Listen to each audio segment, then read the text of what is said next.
La Ley Orgánica Educativa en Panamá data de 1946. Un intento más amplio por reformarla ocurrió en 1979 y fue ampliamente rechazada en las calles. Posteriormente, se hicieron algunas reformas que en el tiempo han devenido en la práctica en un complejo aparato legal y funcional que no está dando resultados. ¿Quiénes son los culpables? El gobierno está enfilando sus armas literalmente contra los maestros. Los maestros, por su parte, aluden a la baja inversión en el sistema, entre otras razones. Los estudiantes tienen poca participación en estos procesos y en esta toma de decisiones. Y los padres de familia también han sido esquinados a meros convidados de piedra. El año pasado se dejaron de invertir 500 millones por parte del MEDUCA de financiación por la vía de la baja ejecución. La reforma anunciada por el gobierno de Mulino llega este año en un contexto hostil. Casi 300 educadores destituidos por protestar contra la reforma pensional. También una propuesta filtrada que tiene un diagnóstico, como los cientos que tiene el MEDUCA, muy bueno con referentes a imitar como Singapur o Finlandia.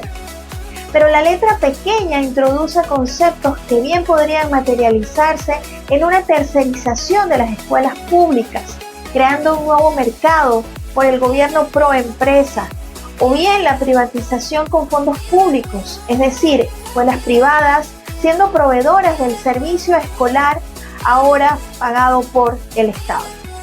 ¿Por qué es importante problematizar esto más allá de los avances tecnológicos, del entrenamiento, del aumento de las capacidades blandas en los estudiantes o la apertura en los perfiles de los docentes? Porque la educación bajo la lógica del lucro, ya sea estatal o privada, forma empleados y consumidores, mientras que la educación con un sentido social forma humanos capaces de transformar el mundo. Necesitamos una reforma educativa que nos libere del adoctrinamiento, ahora en la era digital. Lo analizamos en el tercer episodio del Lado B, el podcast donde damos otra mirada a las historias.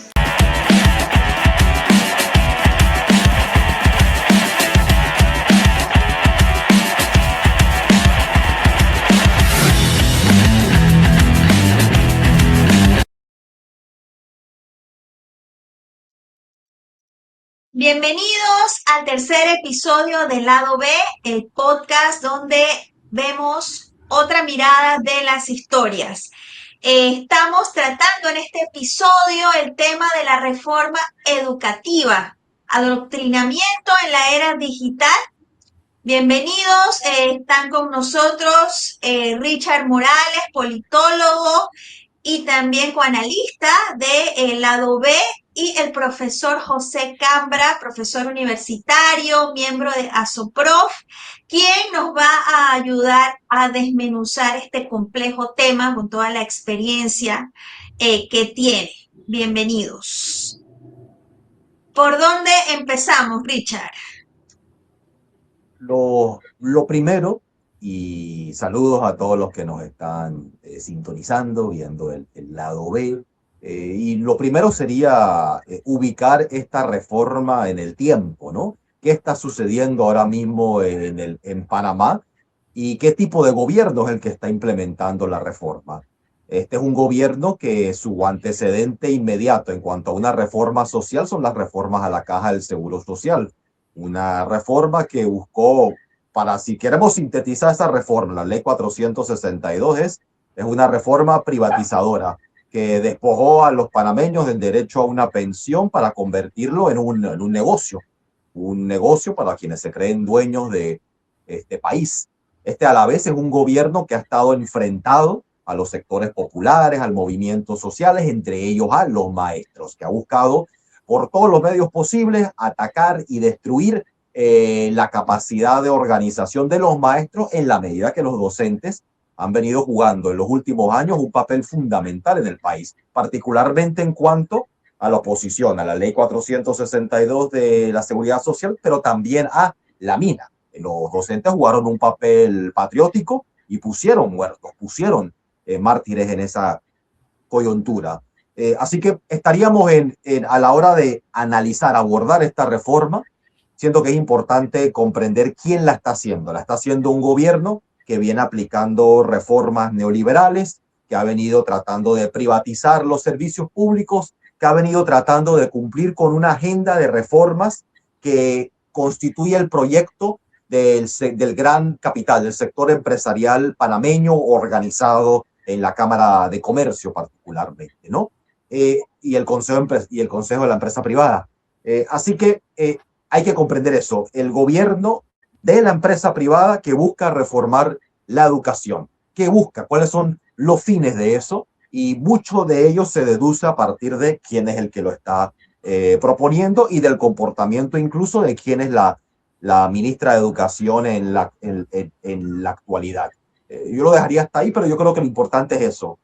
Ubiquemos en el tiempo a esta reforma en función, no de manera abstracta, no es una reforma abstracta, es una reforma buena, sino quién lo está haciendo y qué está buscando con esto. Y yo creo que el profesor Cambra seguramente nos puede dar, nos puede profundizar en la reforma en sí y lo que hay detrás de esto.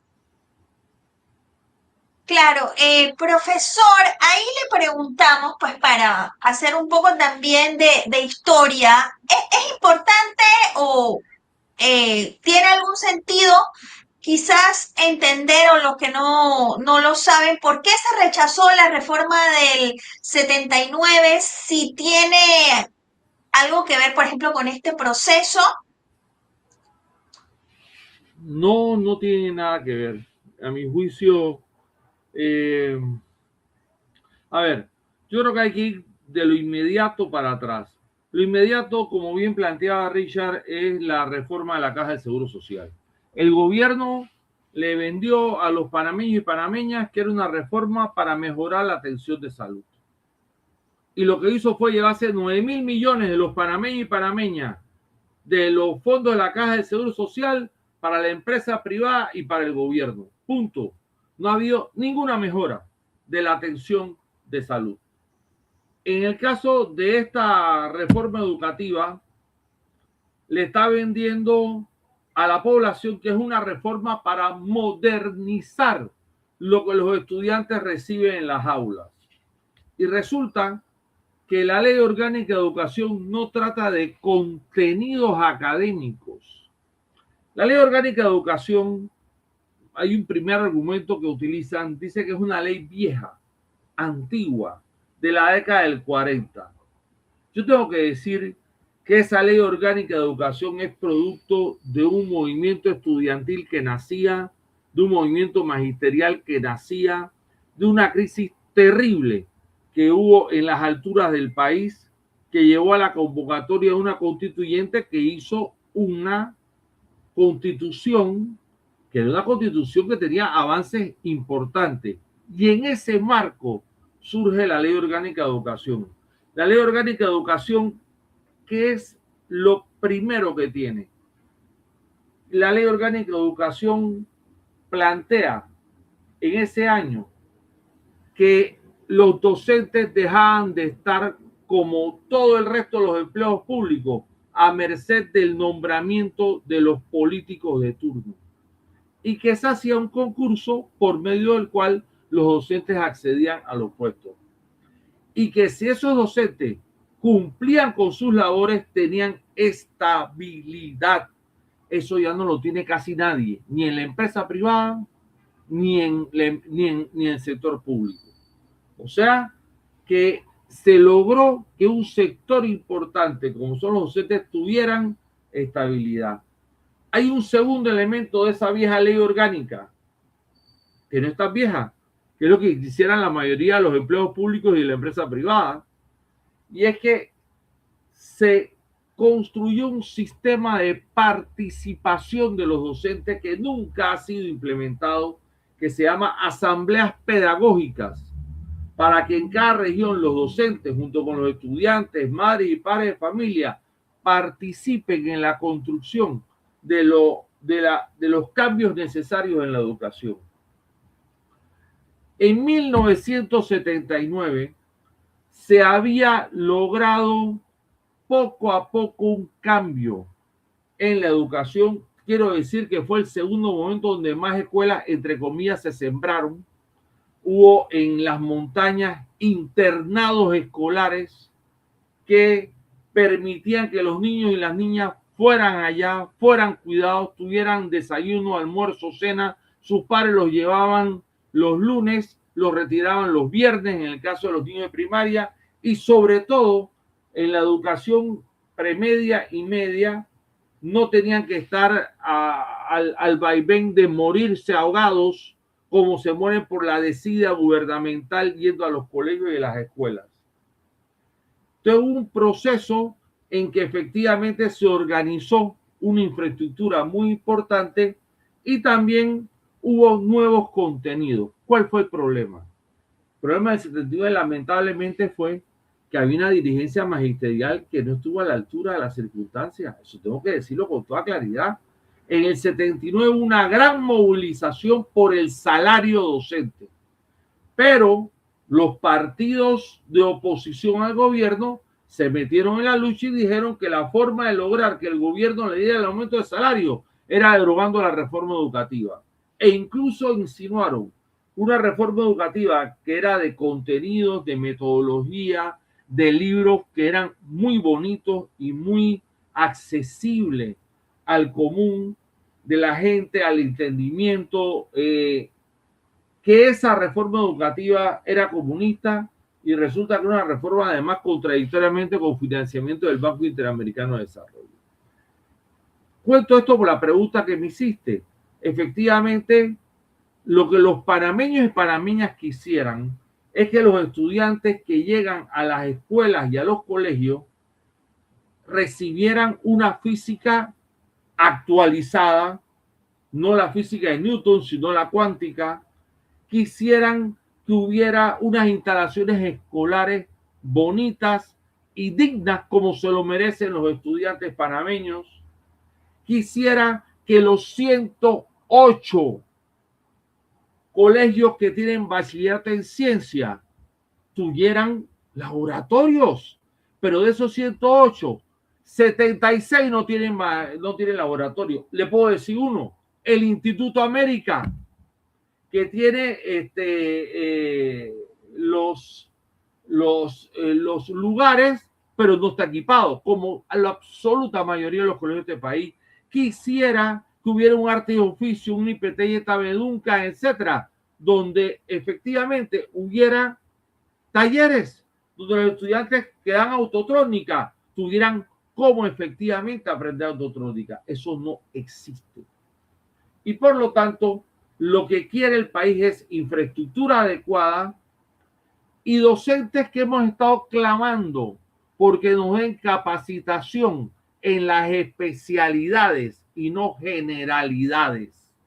Por lo tanto, los docentes son los primeros entusiasmados con una buena capacitación y son los que salen frustrados con las capacitaciones como la de este año, lleno de generalidades y no les permite combatir el fracaso estudiantil, que no es fracaso en realidad, son los problemas sociales y los problemas de aprendizaje que se agudizan.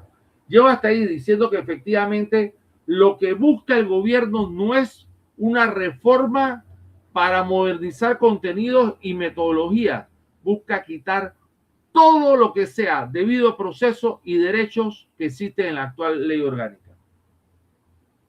Gracias, profesor. Se suma a la mesa Ileana Correa, economista, también profesora, activista. Bienvenida, Ileana. Para arrancarlo, entrar en materia, cuéntanos cuál es tu visión. Tú pues, también has sido dirigente estudiantil, ¿no? Saliendo ahora a dar clases, estar del otro lado en las aulas.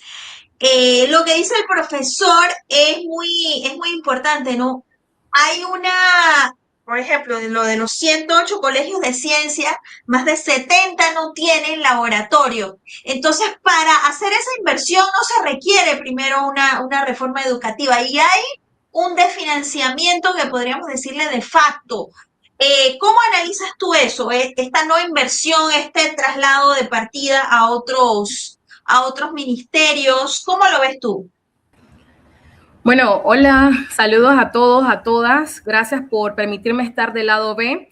Y como tú decías, Reca, pues ahora me toca estar como quien dice en esta posición de dictar clases, de ser como quien dice la otra parte del proceso de enseñanza-aprendizaje, pero no de cualquier lado, sino desde el sector privado. Lo que de alguna manera, decía el profesor Cambra, me lleva a contraponer algunas de las realidades que se tienen dentro de la vida docente del sector privado.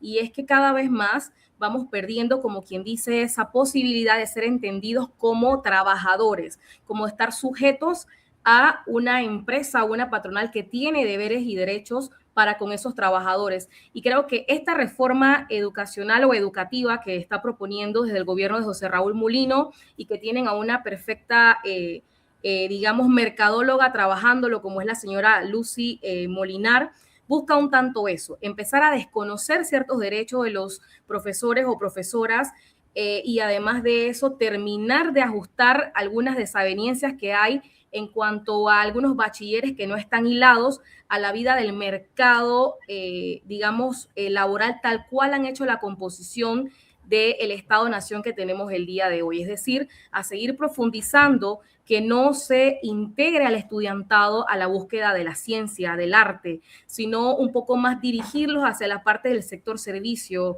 el hecho de quizás trabajar la parte del comercio, la parte de las finanzas, etcétera, etcétera. Cosa que sabemos no es que esté mal, no es a la que nos oponemos, sin embargo, empujar al resto de los estudiantes o al estudiantado en sí a solamente poder hallarse dentro de ese mundo, diría yo que es criminal, porque poco a poco vamos haciendo que la población se desentienda de la búsqueda de la verdad y del cuestionarse todas las cosas tal cual pasan, mientras lo vamos instrumentalizando como meros trabajadores del comercio, de ciertos sectores que la oligarquía tiene algún tipo de predilección porque sean desarrollados. En ese sentido, la parte, digamos, del traslado de partidas y el hecho de negar que un país tan pequeño como Panamá pueda ejecutar un 6 o 7% del PIB, la verdad es que es sumamente ridículo y es sumamente mentiroso, es cruel. Por lo que pienso yo que entendiéndose esto como una lucha y por supuesto una de las grandes reivindicaciones del movimiento docente, digamos que necesitamos poder sostener la posibilidad de que ese 6%, 7% se pueda ejecutar de la manera más amplia posible, ya que no es que no haya forma de ejecutarlo o no haya en qué ejecutarlo.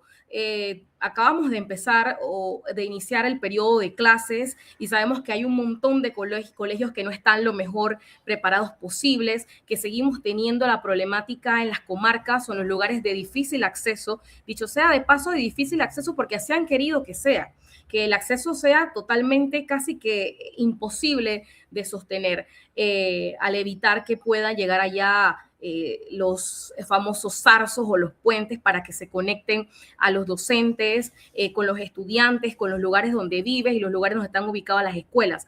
Así que creo yo que es muy, muy, muy cuestionable el hecho de que hoy por hoy un país como Panamá no se adjudique la posibilidad de ejecutar un 6 o 7% del PIB en educación cuando tenemos tantos problemas entendidos y también por entender y saber que algo de lo que ha dicho el profesor Cambra es real. Durante muchos años se le ha negado al estudiante a través de negársele al docente una preparación un tanto más ligada a la realidad, a la actualidad o a esos cambios, puesto que lo primero que se trabaja dentro de la comunicación un poco más mainstream, por así decirlo, o hegemónica, es que los docentes no están preparados para atender a los estudiantes en ciertos temas, pero también es parte de ese ejercicio de enseñanza, aprendizaje, poder llevar a los docentes a un nuevo estadio de conocimiento para que a su vez puedan ser construidos estos conocimientos con los estudiantes y las estudiantes.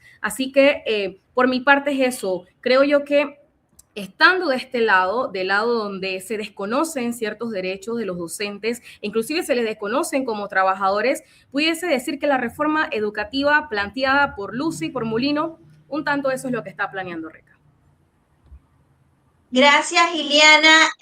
Una mención, recuerden que pueden apoyar este programa con el código QR que está en la esquina izquierda de la pantalla, si bien tienen a bien hacerlo para apoyar el periodismo independiente, el periodismo crítico que tratamos de hacer aquí con conciencia social desde la clase trabajadora.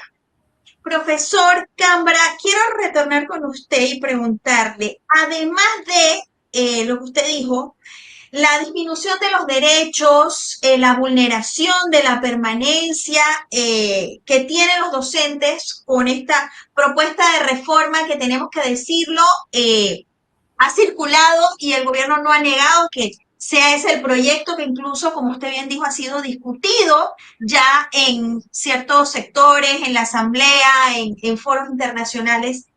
¿Qué son otras cosas, otros cambios graves que está proponiendo el gobierno en esta reforma y que quizás estaría, porque por lo menos que estaría ocultando con otros nombres, qué eufemismos se están utilizando en esta reforma? Voy a decir algunos. El primero, la Ley Orgánica de Educación vigente no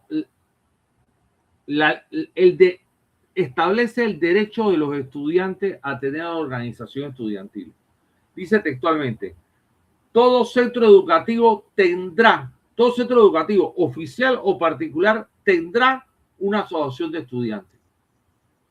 Pero resulta que desde 1985, en tiempo de Noriega, y después todos los siguientes gobiernos han impedido la organización de los estudiantes.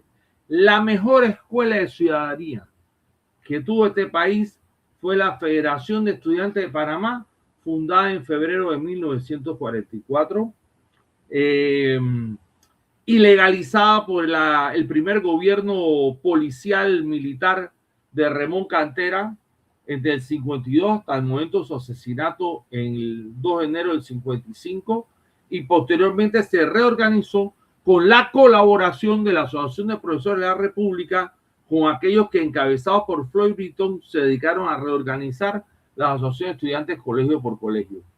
Incluso en el periodo del torrijismo, en que esa dirección no tuvo la independencia necesaria, existieron grandes movilizaciones estudiantiles y existía organización estudiantil. Imagínense que en los colegios lo normal era que un estudiante o una estudiante se levantara y le dijera al profesor, denos unos 20 minutos de su clase que tenemos que hacer una consulta. Y había sido electa o electo como representante estudiantil de su salón y les planteaba que acababa de haber una reunión entre los representantes de todos los salones y la junta directiva de la asociación de estudiantes y que estaban muy preocupados porque el gimnasio del José del Moscote se estaba cayendo y por lo tanto era un peligro y además era quitar espacios para la formación de los estudiantes y que por lo tanto eso era importante hacer conciencia de esto y que proponían una asamblea general en la parte interna del colegio para tomar decisiones sobre acciones de presión. Bien, el salón debatía y posteriormente iban a una reunión donde decían cuáles eran los acuerdos del salón y entonces, como había acuerdo en hacer la asamblea, se hacía la asamblea y de ahí el Moscote o se declaraba en paro o hubo una marcha o recogían firmas, lo que fuera. Bueno, todos los problemas nacionales eran discutidos en los salones por iniciativa de los estudiantes organizados. Y eran estudiantes organizados de diferentes corrientes, pero había una estructura que se llama directorio estudiantil, original en la Revolución Francesa, por cierto, en que efectivamente los representantes de salón, los voceros y voceras de salón, discutían con la junta directiva que se elegía cada año. Eso era tremenda escuela de ciudadanía. Esa fue la escuela de ciudadanía que el Noriegato nos quitó y todos los gobiernos oligárquicos posteriores jamás permitieron, ni este lo está permitiendo. Eso en la propuesta que hemos conocido se elimina completamente. No existe ese artículo.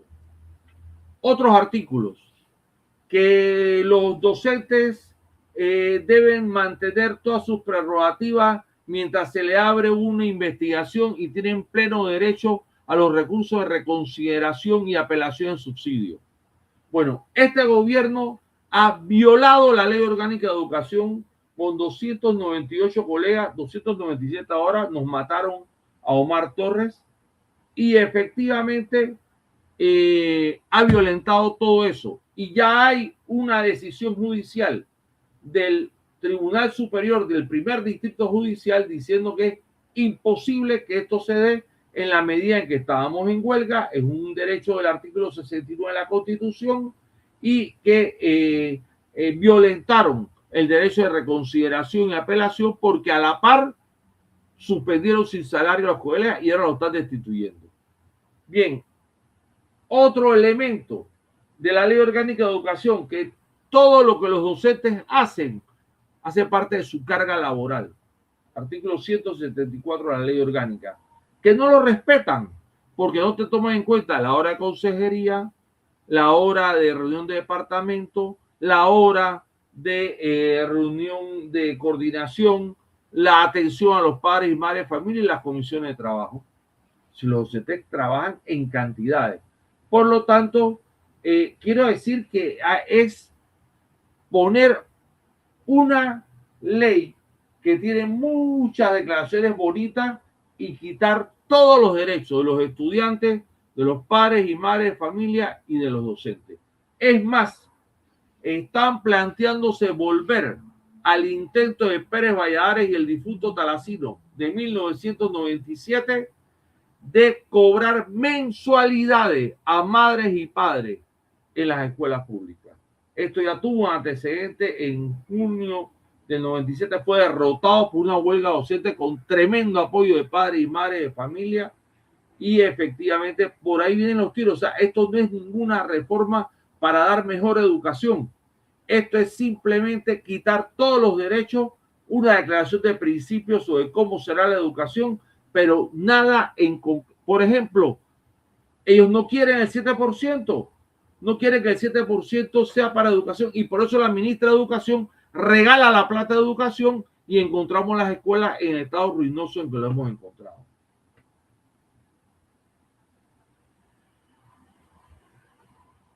Y en el sentido de siempre ha sido esta narrativa del sector empresarial, de que hablan de estos vouchers educativos, siempre están sacando las cuentas de cuánto cuesta un estudiante en una escuela oficial versus cuánto cuesta un estudiante en una escuela privada, dando a entender como si solamente como si fuese tan fácil esa división. Pero siempre está esta narrativa también lo que dijo el presidente creo que del CONEP en algún momento, que teníamos que tener cuidado de mejorar la educación pública, que eso no significara la reducción, el desmejoramiento de la educación privada. Entonces, en todo este concepto, todo este contexto previo, ¿no? Ahora una reforma, ¿dónde estarían entrando estas empresas, o estos nuevos empresarios que ahora quisieran ser, que no es un secreto, que han querido, se están buscando nuevos negocios con la crisis económica de hace unos años, entonces están buscando nuevos negocios en los que sea el Estado garante de pagos, ¿no? ¿Dónde entrarían ellos en esta reforma? ¿O dónde quisieran entrar? Según lo que usted ha estudiado, ¿no? De esta propuesta. Ya entraron con la ley de contrataciones públicas, entraron con una estafa que se llama Panamá Compra, una escuela para poder arreglar sus baños, ¿no?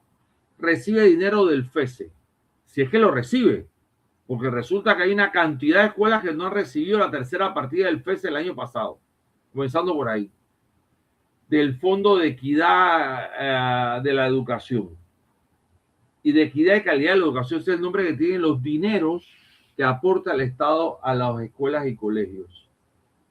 Bueno, resulta que usted tiene entonces que subir a un sistema que se llama Panamá Compra lo que usted desea comprar. Y solo puede comprar en ese sistema.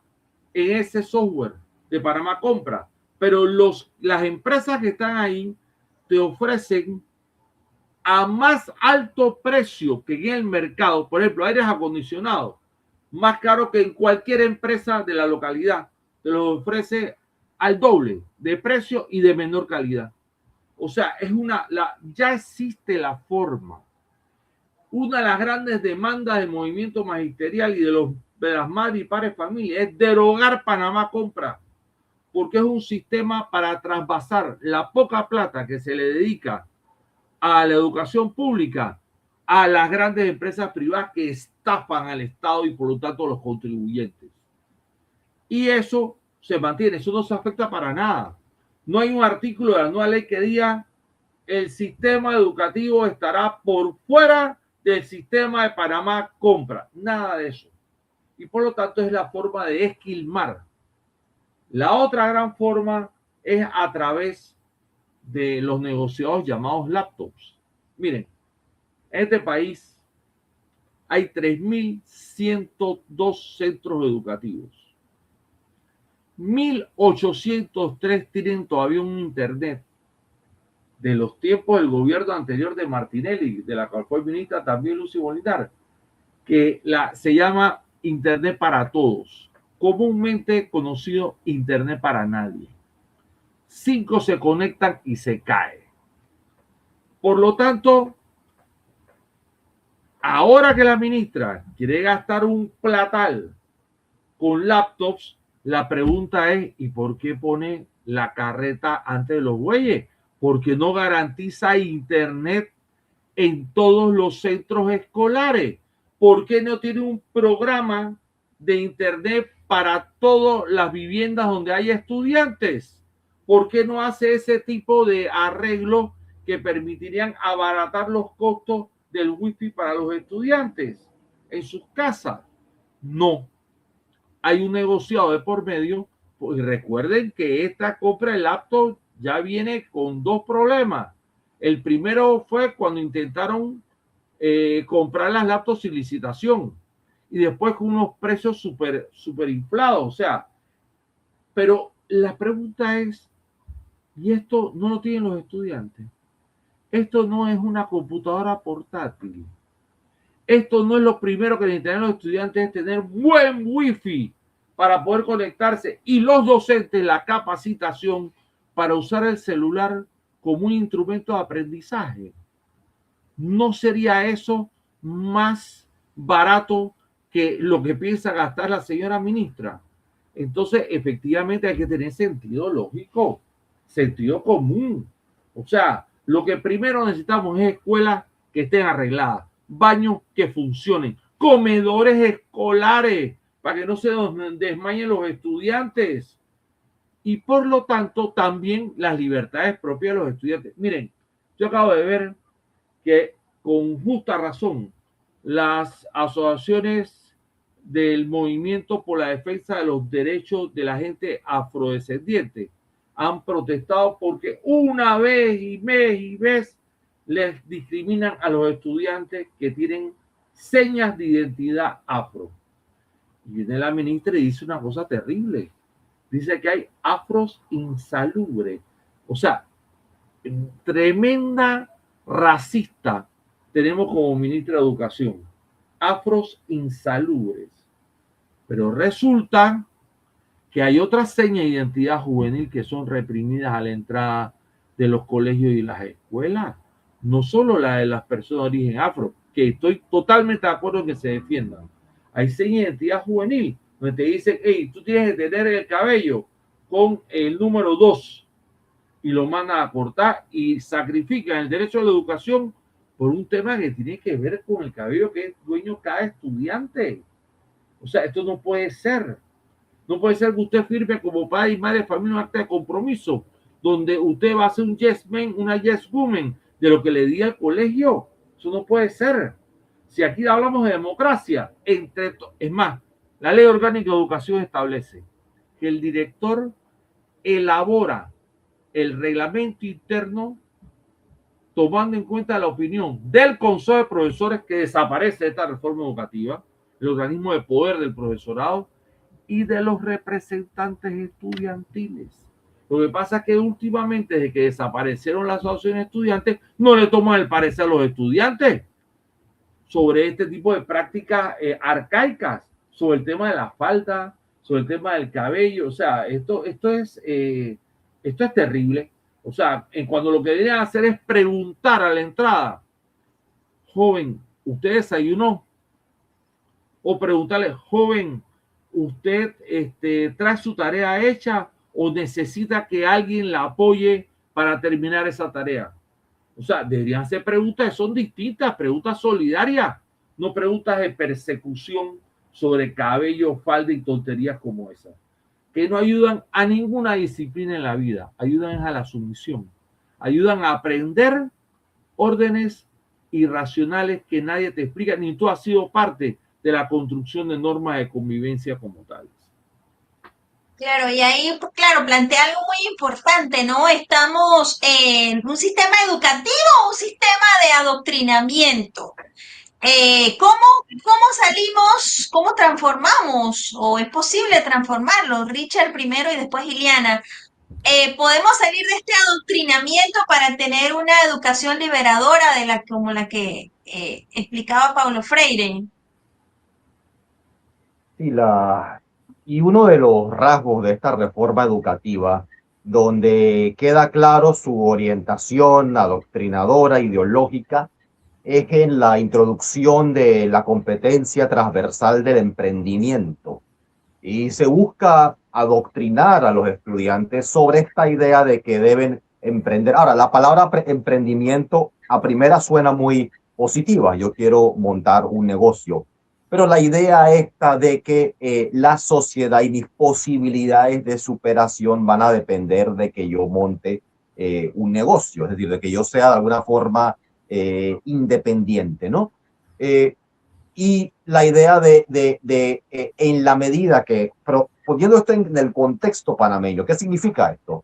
Que una economía con la incapacidad de absorber a los estudiantes de las escuelas, de las universidades que están graduándose, que ya no se logran crear empleos de calidad, la idea es que tú seas un trabajador por cuenta propia, es decir, una persona que trabaja pero con algún capital mínimo y que tú puedas dar a entender que eres emprendedor o capitalista, es decir, que vayas a camaronear y que se vaya a glorificar la idea de camaronear y no la idea de cómo podemos, como trabajadores, como productores, como creadores de riqueza, asociarnos, cómo podemos trabajar colectivamente, incorporar conocimiento, etcétera. En vez de emprendimiento, ¿cuál debe ser ese eje transversal? Innovación. ¿Cómo logramos imbuir las herramientas, los contenidos que nos enseñan a innovar, a comprender la realidad, a transformarla de manera positiva, a mirarla críticamente? Y claro, una persona que aprende sobre innovación, sobre creación, puede tanto ser un trabajador, puede ser un investigador, puede ser un escritor, puede ser un emprendedor, es decir, puede dedicarse a una cantidad de habilidades, pero no empezar a adoctrinar en un sentido económico, que es lo que se está haciendo. Así esa es una competencia que nace de un enfoque puramente neoliberal, ¿no? Así que hay la idea en la reforma, o por lo menos en lo que se filtra la reforma, ese contenido que es abiertamente adoctrinador, que es abiertamente ideológico. Pero si observamos la reforma también, hay, porque preguntabas, Reca, sobre partes de la reforma donde se encubre a través de eufemismos, ¿no? Y uno que en particular es muy peligroso, pero parece muy inofensivo, muy inocuo, es el de descentralización, es el de autonomía. Porque lo que se trata de esconder como autonomía, como descentralización, en el fondo es tercerización. Porque estas son las palabras que utilizan para evitar que los estudiantes, que los docentes, que el pueblo se oponga a la idea de que la educación sea convertida en un negocio. Y ya hemos visto ejemplos de esto en distintos puntos del país, por ejemplo en Colombia. Y son estos programas donde, por ejemplo, el Estado abandona las escuelas, no les dedica el presupuesto necesario para infraestructura, para servicios básicos, etcétera. Y escuela abandonada, ¿qué hacen? La idea de que la escuela entonces recurra al sector privado. Y viene, por ejemplo, la Cámara de Comercio y dice, yo voy a adoptar mi escuela. Y la empresa adopta la escuela. Así que es una escuela ahora de, digamos, por usar el nombre de una empresa transnacional genérica, ¿no? De McDonald's o de Amazon, ¿no? o de Tesla, que le encanta al alcalde de la ciudad. Así que tú agarras una empresa, tú dices, no, es que esta empresa ahora, esta escuela ahora, mira, ya está, se introduce el término ahí, esta escuela ahora tiene un padrino, tiene una empresa que la ha adoptado. Es decir, ya no es una escuela como un derecho, es la escuela como caridad. Es decir, abandonar a la escuela, empobrecerla y que las empresas puedan adoptar. Y claro, una escuela que se encuentra abandonada por el Estado, inevitablemente va a recurrir a los fondos que pueda o que recurra a las ONGs vinculadas a las grandes empresas que a la vez utilizan eso para exoneración de impuestos. Así que ahí empezamos a ver que bajo el esquema de descentralización se busca encubrir la privatización del sistema educativo, la tercerización del sistema educativo, además ya de los mecanismos que introdujo el profesor Cambra, ¿no? Claro, hay una descentralización que sería positiva, que sería la que le da poder a las comunidades, que le da poder a los padres de familia, a los maestros, a los estudiantes, para que se organicen, para que puedan dirigir, para que puedan planificar, para que puedan tomarse decisiones en asamblea sobre el destino de la escuela y la comunidad educativa. Pero eso no es lo que se busca con la ley. Lo que se busca con la ley, según lo que aparentemente se está filtrando, es esta idea de que las escuelas puedan tener sus padrinos en el sector empresarial. Y claro, ¿eso qué genera? Un desbalance. Porque la educación como un derecho implica la universalización de la educación.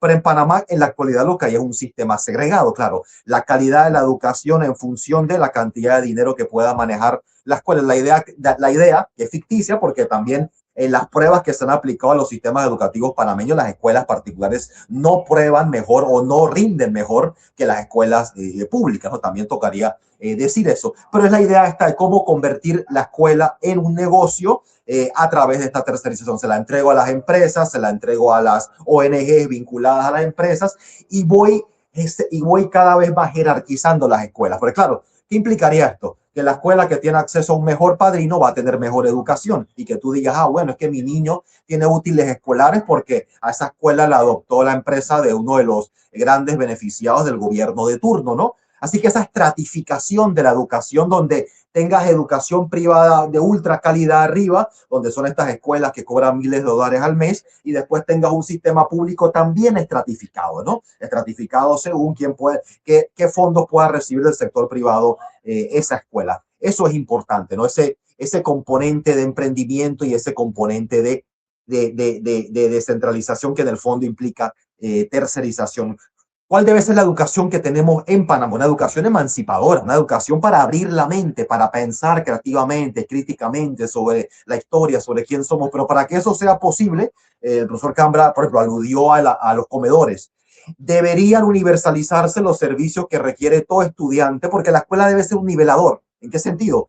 Yo establezco un piso en alimentación, en útiles, en todas las facilidades que requiere un muchacho, para que no importa de qué hogar yo vengo, no importa de qué parte del país yo vengo, todo estudiante debe tener acceso a las mismas condiciones sociales, porque si yo no estoy comiendo bien, o si yo tengo que transportarme demasiado tiempo antes de ir a la escuela, o si yo no tengo infraestructura básica decente humana en la escuela, es mentira que yo voy a lograr aprender. Así que en vez de la estratificación, de la privatización del sistema de educación, hay que avanzar hacia la universalización de una educación que sea emancipadora. Pero ya cerrando esta idea, en el fondo eso, y siempre es el caso, va a depender de la orientación del Estado. Y en la medida que tengamos gobiernos neoliberales que buscan convertir lo público en una especie de piñata para lo privado, inevitablemente vamos a terminar con un sistema educativo cada vez más capturado por esos intereses privados. Iliana. Bueno, yo podría decir también, sumado a lo que ha mencionado Richard, el tema de nuestros contenidos, a qué tan posibilidad le estamos dando a la juventud para el día de hoy específicamente a poder tener como opciones la ciencia, el arte, otro tipo de información o de contenido que no necesariamente sea la de alimentar el sector económico que la oligarquía ha definido tiene que ser el que esté dirigido por los planes de estudios. Entonces, asimismo, vamos viendo que a medida que los planteles educativos se alejan del centro de la ciudad, esos contenidos son mucho más pobres de información sobre ciencia, sobre tecnología, e inclusive tendríamos que hablar necesariamente de las escuelas multigrados, en donde, por ejemplo, un docente da clases a más de 5 salones distintos de grados diversos. Entonces, todo esto a la par lo que está haciendo es profundizar esa brecha de desigualdad y volviéndola una especie de estrategia para que inequívocamente el sistema siga funcionando tal cual está funcionando, con la responsabilidad de parte de estos señores y señoras que hoy, como quien dice, llevan la gestión del Estado, sumándosela a los docentes, a los profesores, a las profesoras. Entonces, al final creo yo que nos debemos como país, nos debemos como nación un debate real, un debate sincero sobre cuál es el tipo de educación que merecen los panameños y panameñas y que a la postre va realmente a transformar la sociedad panameña o no. Y lo que se ha filtrado respecto a estas reformas educativas, una otra vez, lo hemos dicho en este espacio, está demostrando que no busca esa verdadera transformación, sino que lo que busca es profundizar esos cimientos de dependencia con el clientelismo, con los políticos, con las políticas que mal hacen su trabajo, partiendo del hecho que llaman política a volver dependiente a la gente. ¿Y cómo la vuelven dependiente? A través de no acceder o no darles acceso, que es un derecho humano, a los panameños y panameñas a mayor información de mayor relevancia que pueda, como quien dice, empoderarles a la hora de tomar decisiones o hacer análisis. Así que al final pienso yo que este intento por reformar la ley orgánica de educación en Panamá no debería pasar si realmente estamos hablando de un país con un compromiso o con un nivel de seriedad, de una sociedad civil que tiene un nivel de compromiso y seriedad respecto a la educación que merecemos, que necesitamos y que el país en sí mismo está pidiendo a gritos. Porque necesariamente tendremos que partir del análisis si la economía tal cual está considerada el día de hoy como exitosa puede realmente sufragar o puede realmente subsistir con el paso del tiempo y con el hecho de que algunas actividades económicas vayan generando mayor, digamos, o menos participación dentro de los diversos mercados, como es en el caso, por ejemplo, del área de la logística, con todo esto que tenemos hoy discutiendo o debatiendo sobre si los puertos deben pasar o no a manos del Estado y qué tanto el canal de Panamá, por ejemplo, va a subsistir dentro de esa necesidad del comercio internacional dentro de unos 10 o 20 años. Entonces, si estamos creando o estamos profundizando que la educación sea solamente dependiente del sector del área logística, estamos condenando al progreso de nuestro país y a su vez, lo decía y lo digo nuevamente, a crear ciudadanos y ciudadanas dependientes, es decir, a profundizar el clientelismo, a profundizar esa dependencia a esas mal llamadas ayudas sociales que a la postre se vuelven moneda de cambio frente a las decisiones que toman los ciudadanos y ciudadanas a la hora de escoger a un representante dentro de la Asamblea Nacional o en cualquier espacio donde tengamos la potestad de escoger a un gobierno o cogobierno. Así que en ese sentido, diría que este es el momento para verdaderamente demostrar si la población panameña está o no muy preocupada por la educación o simplemente va a dejar pasar el hecho como ese interés de parte del gobierno para seguir creando un cimiento de total manipulación de los sectores sociales, progresistas o organizaciones de la sociedad civil. Claro, y eso también le agrego algo más, ¿no? Hay una tendencia que está incluso ahora a nivel internacional, ya prácticamente a los estudiantes que van a las escuelas, que tienen libros físicos, que los ponen a leer, prácticamente se van a convertir como en una élite de estudiantes. Entonces, lo que puede leer de esta reforma, se introduce mucho este concepto de módulos, incluso se regulariza cuando eso, pues, si bien saliendo de la pandemia o dentro de la pandemia, debió mantenerse como una excepción. Parece que esto lo está normalizando, ¿no? Creando como este tipo, como por módulo, educación a distancia. Entonces, obviamente, los más afectados van a ser los estudiantes más vulnerables. Esto, pues, no tenemos que tener doctorado para saberlo, ¿no? lo que muchos estudiantes de comarca todavía ha empezado este año escolar 2026 y hay estudiantes que están por módulos. Hay escuelas que no están en áreas de difícil acceso, que no están listas y los estudiantes pues incluso queriendo ir no pueden hacerlo. Entonces también este frenesí, ¿no?, por digitalizar, como bien dijo el profesor, tener computadoras y darle laptops a los estudiantes cuando ni siquiera hay internet en las escuelas, ¿no? Y teniendo ellos dispositivos básicos como los celulares que bien podrían activarse para esto, ¿no? Se puede con esta introducción o este eufemismo de la tecnología, de preparar a los estudiantes para el siglo XXI, que se agrande esa brecha entre los estudiantes, pues, que van a las escuelas todos los días, valga la redundancia, y estos que ya no van a tener acceso, que va a ser un lujo que puedan ir a las aulas, ¿no? También quiero decir que pareciese que el gobierno en esta reforma, a diferencia de la reforma pensional, está como utilizando una táctica de hacer ver que hay una propuesta por parte de la Asamblea y una propuesta por parte del Ejecutivo que luego va a entrar como a discutirse. ¿Esto cree usted, profesor, que sea para minorar la resistencia a esta reforma que ya por lo esbozado se ve que es claramente impopular? Bueno, yo quiero decir que el gobierno ha planteado una mesa de escucha, más con ese nombre, para acabar de fregar, mesa de escucha. O sea, que ellos van a escuchar como cuando hubo la reforma a las pensiones, que nosotros, para que nadie dijera que éramos intransigentes, fuimos a la presidencia de la República y resulta que el presidente inauguró la sesión y se largó. Y no escuchó nada, porque todo lo está escribiendo Ninomón y compañía, Chapman, todos ellos. Y nada de lo que se dijo allí que tenía que ver con mejorar la atención de salud fue tomado en cuenta. Y nada de lo que se dijo ahí por absoluta mayoría para volver al sistema solidario, un sistema solidario rentable, saludable, sostenible, fue tomado en cuenta. Ahora ellos, como parte de que lograron pasar esa reforma, dicen, podemos pasarlo todo. Así que ahora han hecho cosas como decir que los invitaron a una mesa de escucha del Ministerio de Educación.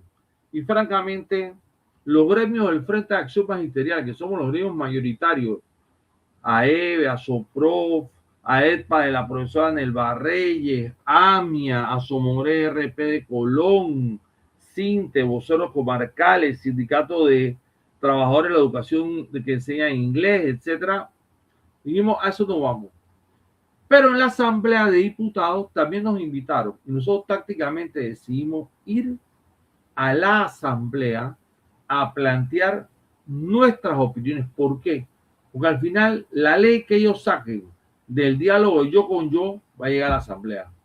Entonces nosotros tenemos efectivamente que hacer una labor que se está haciendo en ese sentido. Pero la labor más importante es alertar a los docentes de lo que viene. Como ellos opinan que ganaron el primer round, ellos piensan que ya la pelea está totalmente ganada. Y por eso hicieron algo gravísimo. Metieron el contenido prominero en los contenidos de química y dijeron que era transversal. ¿Me explico? Bueno, ellos querrán ese contenido. Yo llamo al profesorado de este país, a los educadores del país, con todo lo que sabemos y todos los materiales que manejamos y enviamos por las redes, a hacer una labor donde la gente vea, mira, a ver, el gobierno tuyo dice esto es lo que dicen los especialistas. ¿Ustedes qué opinan? ¿Me explico? Primero porque la gente tiene que protegerse. Primero, ¿qué es lo correcto? Tienen que ver las dos cosas, pero no ver solo la opinión del gobierno y de la empresa. Sí, miren que ha sido una campaña infame de esa empresa. Y sucede que al gobierno se le olvidó que hubo un fallo un fallo que dijo que era inconstitucional porque violaba 25 veces la Constitución. Eso hay que darlo también en el colegio. O sea, yo creo que hay que entrar, por ejemplo, si yo estuviera en secundaria todavía y estuviera dando historia de las relaciones de Panamá con los Estados Unidos, materia que le ganamos a Lucy Molinar, que la había liquidado, yo entraría con un video sobre lo que está pasando en esta guerra terrible de agresión de Estados Unidos y Israel. Y a partir de eso, que los estudiantes busquen en sus celulares con el internet que dice el gobierno que existe, para ver si ahí lo pueden encontrar, los rastros ellos mismos de qué es lo que origina esto, de dónde viene este conflicto, cuáles son los intereses. O sea, hay una cosa muy dinámica y que nos permitiera a partir de videos y de discusiones empezar de la hora para atrás, no de atrás para esperar lo que está pasando. Y lo otro que tendríamos que ver es memorándum de entendimiento versus tratado de neutralidad artículo 5. O sea, lo que quiero decir es que los docentes tenemos que partir de hacer la labor de que los estudiantes sientan que van a la escuela para algo que sirve. Eso le dicen que la educación es pertinente. Bueno, para algo que sirve, que les sirve para su diario vivir, y por lo tanto estos temas tienen que ser introducidos con pasión y sin miedo. Entonces digo esto porque se habla de la tecnología, y yo me recuerdo haber dado clases de historia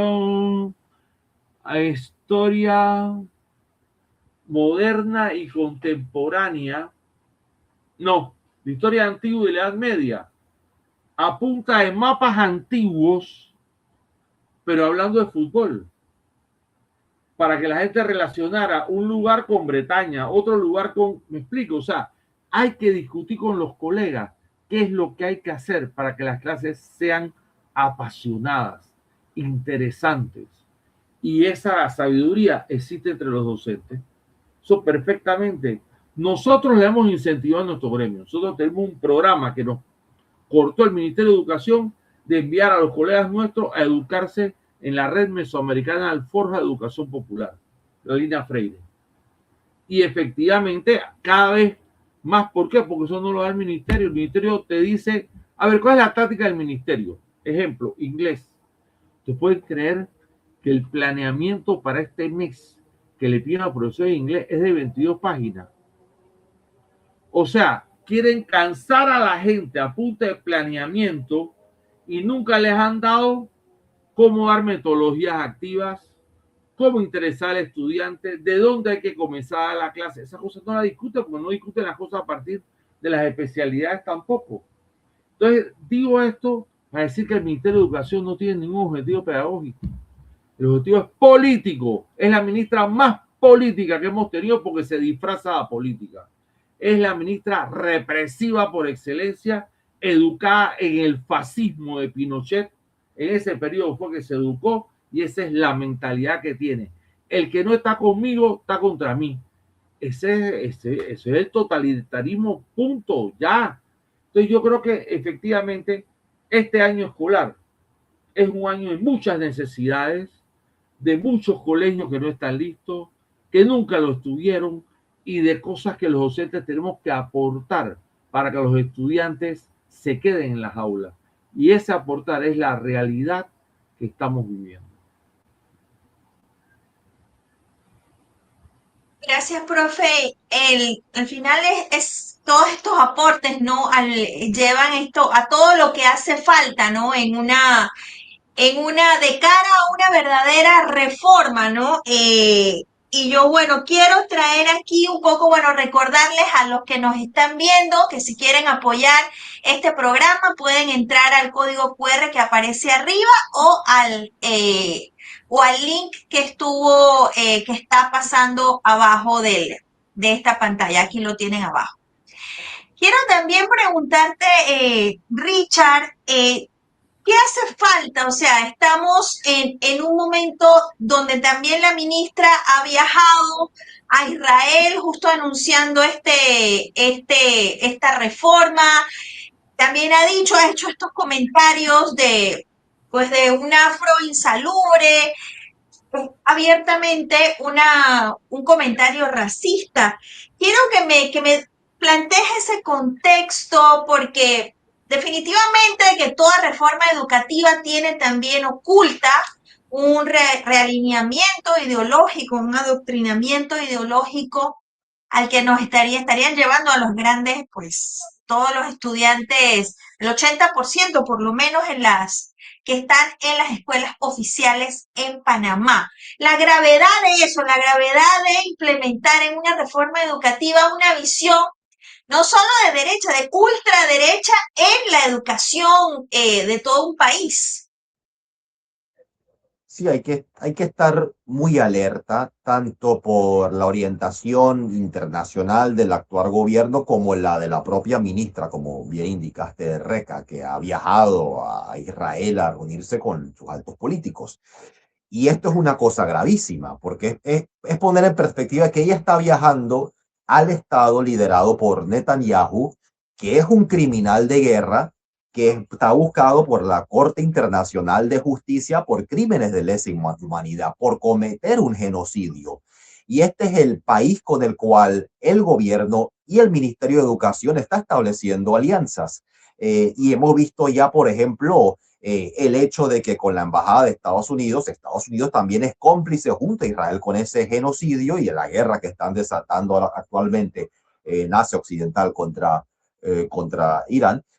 Es decir, que tenemos un gobierno y tenemos un ministerio que está buscando apoyo en estos gobiernos, ¿no? Y ahí lo peligroso, por un lado, de que el sistema educativo, la reforma educativa, sirva para tratar, por un lado, de limpiar la imagen de estos gobiernos y de adoctrinar, regresando a esa idea de adoctrinamiento de la que hablabas al inicio del programa RECA, ¿no? La idea de adoctrinar respecto a quiénes son los buenos internacionalmente y quiénes son los que están ayudando. Porque si hemos visto, por ejemplo, la Embajada de Estados Unidos está ahora haciendo lo mismo que hacía después de la invasión, que es estas ayudas sociales de filantropía, tanto en los puntos más pobres del país, ¿no? Y algo parecido también hace el Estado de Israel en Panamá. Así que es sumamente peligroso eso también, ¿no? Y por eso en mi primera intervención yo hablaba sobre que no podemos abstraer esta reforma del gobierno que la está buscando implementar y de cuáles son las líneas políticas nacionales e internacionales de ese gobierno, y también agregaría de la Asamblea, porque los diputados que desde la Asamblea están hablando de reformar el proceso educativo también han tenido esos mismos niveles de complicidades con la embajada estadounidense, con la embajada de Israel, ¿no? Así que tenemos que ver cómo el gobierno en su totalidad pareciera sometido. Esto es lo que, por ejemplo, lo que Marx llamaba el partido del orden, ¿no? Que tú puedes tener múltiples, nominalmente o formalmente, partidos o grupos independientes y demás, pero a la hora de la hora están respondiendo a los mismos intereses y a veces pugnan públicamente, a veces están en desacuerdo, pero a la hora de la hora siguen la misma orientación. Es sumamente peligroso y por eso una educación emancipadora, creadora, estaría planteando ante los estudiantes lo que está pasando en el mundo, y eso es imprescindible que lo hagamos. Educación que abra la mente sobre la realidad actual, sobre la historia, que les permita a ellos formarse posiciones propias sobre lo que pasa y no ser víctima de ese adoctrinamiento. Sí, precisamente ahí la cuestión, ¿no? Estamos hablando de una reforma educativa que pasa en uno de los peores gobiernos, digamos, de la época moderna en Panamá, en donde abiertamente no tienen ningún tipo de sensación de silencio para decir o enviar un mensaje de aquello que en algún momento quizás pudo haber sido entendido como problemático para la imagen política de un gobierno. Y con esto abiertamente hemos escuchado hasta que muchos debemos salir del país por izquierdistas, hasta la necesidad inclusive de llamarnos delincuentes o llamarnos ciudadanos de muy poca moral. Entonces creo yo que a la par de tener una reforma educativa a la luz de este tipo de gobiernos, no se puede, como decía Richard, separar o divorciar en lo absoluto de cuáles son esos objetivos. Ya venimos de una reforma a las pensiones que ha abierto la puerta a la usurería por parte de la banca internacional de los dineros de los y las trabajadoras, y algo así como el corolario Mulino podría ser ahora entrar con fuerza a nuestro sistema educativo y terminar derrotando aquello que los gremios docentes y estudiantiles desde la década de los 50 o 60 han logrado a través de la participación estudiantil o la participación de la creación de cogobiernos docentes, como expresaba el profesor Cambra.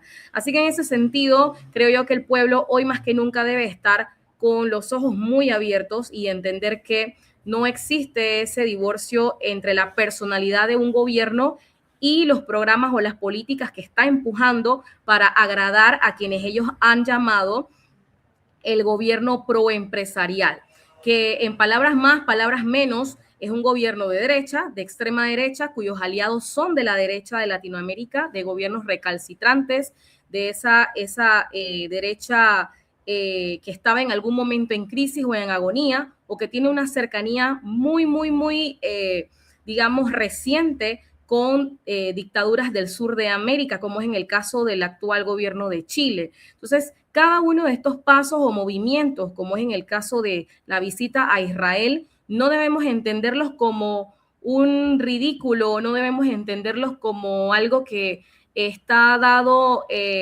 por imaginación de la gente o está dado por una despreviniendo, de algo así como de estar desprevenido por parte del gobierno, sino todo lo contrario. Tiene una acción programática que busca la sistematización a través de la educación para poder terminar de entregar todo aquello que el Estado es responsable a manos privadas.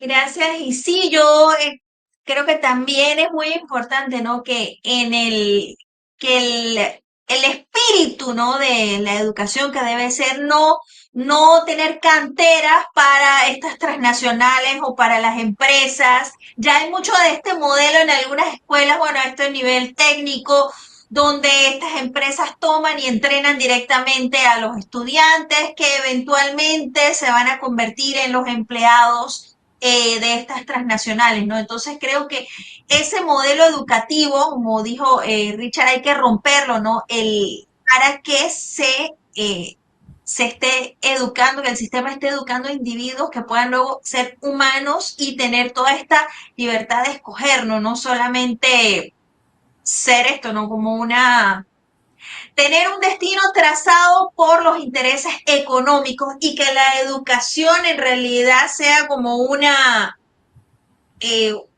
entrenamiento previo, ¿no? Que me parece que es que es un poco perverso, ¿no? Esta lógica, porque al final le cortan las alas de muchos talentos que pudiesen haber llegado más lejos si el Estado de verdad se hubiese dedicado, ¿no? A una verdadera educación, ¿no? Liberadora, más que encarrilar a un montón de gente cada año en lo que se llama el mercado laboral, ¿no? Vamos a ir cerrando con unas breves conclusiones de cada uno.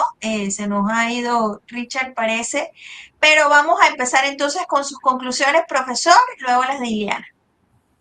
Pero primeramente, agradeciendo al lado B la posibilidad de compartir esta agradable conversación, decirle a la población que me va a escuchar, que nos está escuchando, que nosotros compartimos que los hijos y las hijas de este pueblo tienen pleno derecho a tener una escuela digna, una educación de alta calidad, comedores escolares para que nadie tenga problemas de aprendizaje por los problemas económicos que nos provoca la clase dominante en nuestras familias, que haya garantía de que haya libro de texto, internet, etcétera, y que no siga siendo la educación el lugar de donde lucran por la vía de elementos corruptos como es el Panamá Compra, empresa de los políticos que cada 5 años maldirigen este país. Y que efectivamente nosotros hagamos la resistencia que hay que hacer, porque yo creo que toda escuela y colegio debe ser un espacio de disputa, un espacio donde se pueda conversar, donde se pueda dialogar, donde se pueda empoderar a las juventudes para que efectivamente sea un espacio de la participación ciudadana. Quiero decir que unas tácticas del gobierno es la recarga laboral salvaje. Iba a decir que en el caso de Inglés mencioné lo del planeamiento, ahora tienen planeamiento trimestral, mensual, quincenal, semanal. ¿Quién revisa eso? Cuando todos los docentes nos encantaría es tener el tiempo para revisarlos entre nosotros, entre los que damos clase a octavo, sentarnos y decir, mira, este salón tiene estos problemas, ¿cómo los podemos ayudar? Pero esos espacios son los que no dan, porque una de las cosas de esta ley que quieren meter con el mal nombre de reforma educativa es que quita el límite de la cantidad de horas que tienen que dar los educadores. Pero no solamente eso, quita el límite de la cantidad de estudiantes por aula. Eso que le dicen ratio en España. O sea, aquí hasta ahora, por ley, puede haber de 20 estudiantes a 35 más, 20 mínimo, 35 máximo en la básica, o sea, primaria y la premedia. Y hasta 40 en la media. Nosotros estamos con la UNESCO, que dice que tiene que haber un máximo de 25 puntos. Pero año tras año los gobiernos están metiendo más y más estudiantes y nombrando menos docentes. Miren, hace 5 años atrás éramos 60.000 docentes. Este año solo somos 52.000. O sea, cada vez más meten más estudiantes como si fuera sardina en lata en los salones. Y eso es un atentado a las posibilidades del aprendizaje. Y por lo tanto, nosotros queremos defender ese 7% que conseguimos en la lucha del 2022. Nosotros queremos tener efectivamente comedores escolares, queremos tener una atención individualizada y para eso necesitamos menos estudiantes en las aulas y más docentes en el país. Queremos que se construyan las escuelas que faltan y los colegios que faltan y que se reparen los que tienen. Y por lo tanto, esta es una pelea que no es de los docentes, es de los estudiantes y de las familias. Y yo creo que los docentes tenemos que tener claridad en algo, que a veces no lo tenemos. El pueblo que está en los colegios y escuelas son las madres y padres de familia. Y a ellos es que nos debemos y con lo cual tenemos que hacer la alianza. Así mismo como esos padres y madres sostuvieron nuestra huelga contra la seguridad social el año pasado, nosotros tenemos que tener una actitud de hermanamiento y de garantizar que ellos sean protagonistas de la defensa de la educación pública de calidad. Gracias, profesor. Iliana. Sí, por mi parte creo que es importante que podamos entender lo sistemático del avance con las múltiples reformas que este gobierno ha propuesto. Es decir, tenemos el caso, por ejemplo, de una Argentina con las reformas laborales, de las cuales miles de argentinos y argentinas han salido a las calles a reclamar nuevamente su discusión o su puesta en duda sobre qué tan constitucional o legal es.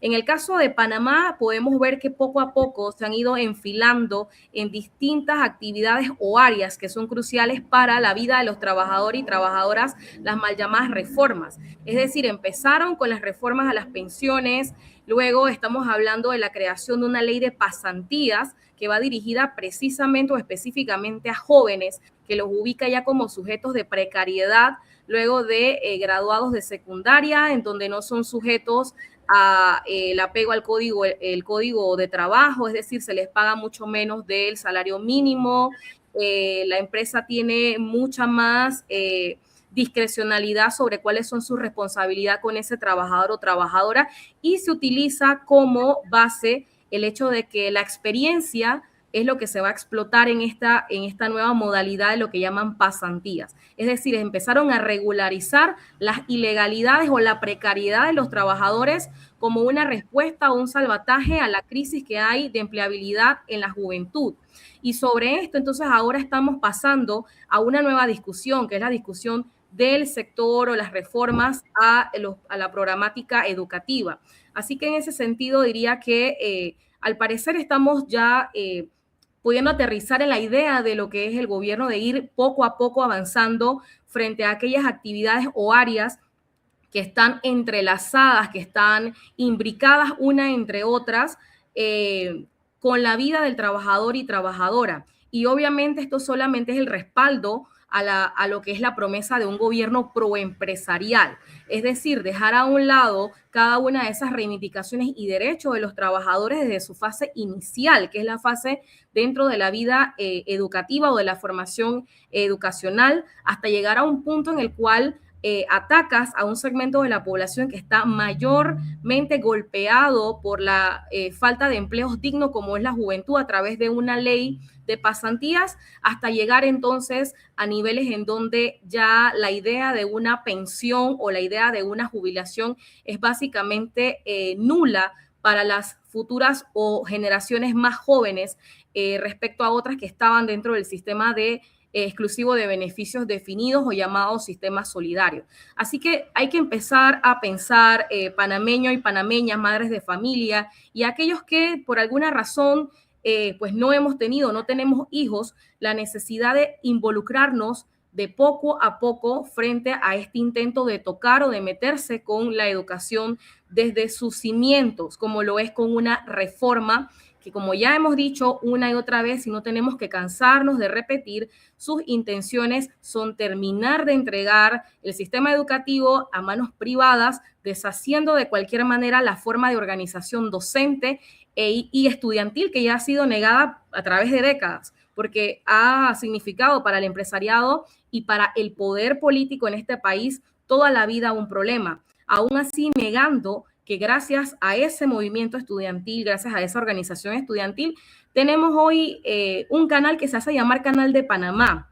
Así que desde ese punto de vista, creo que hay que pensar las cosas tal cual son. Esto se trata de un plan que tiene nombre, apellido y que tiene una cabeza y una cola, que nada de esto está separado, ni nada de esto ha sido una ilusión de alguien que por equivocación quiere hacer que el país esté de cabeza. Todo esto responde a un plan, que es el plan del gran empresariado en Panamá, por hacerse ya de una vez, por el desvanecimiento de un, digamos, sindicalismo de clase, sindicalismo obrero y por supuesto pues asimismo con los docentes. Claro, y vamos a estar alerta porque van a seguir saliendo, me imagino, muchas más ideas, muchas más informaciones sobre esta reforma. Muchas gracias, profesor Cambra, muchas gracias, Iliana, también estuvo Richard Morales, que tuvo problemas técnicos y tuvo que retirarse. Recuerden, si quieren apoyar el periodismo crítico con conciencia social que tratamos de hacer en Lado B, el equipo con el que contamos, pueden entrar al código QR que está arriba en pantalla o pegando el link que aparece abajo, lo pueden pegar en su buscador y a través de allí pueden enviarnos una pequeña contribución. Esto ha sido todo por el tercer episodio de Lado B, el podcast donde vemos otras miradas o damos otra mirada a las historias. Hasta pronto.